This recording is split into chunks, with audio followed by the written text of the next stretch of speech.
Hello, what's up guys? Welcome back. Og karon hinay-hinayan na nato og assemble ang ato ang gi-order nga adjustable office chair. Ato asang tanawon daay ang manual no kung unsay una natong buhaton para masugdan na dayon nato. Og karon ato nang giuna og butang ang base niya.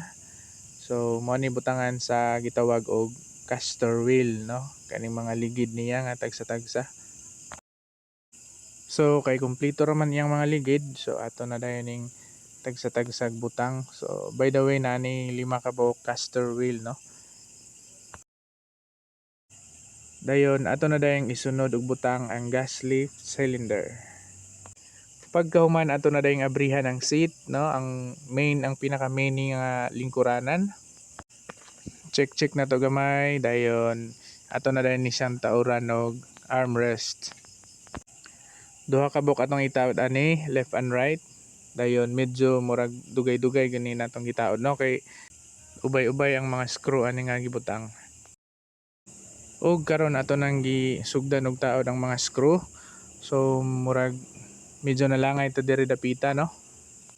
Kay murag kinahanglan ni siya og pwersa dayon ubay-ubay pod.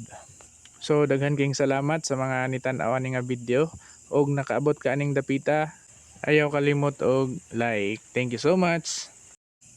Shout out po ko sa atong mga followers diha og sa umaabot nga mga followers. Thanks in advance.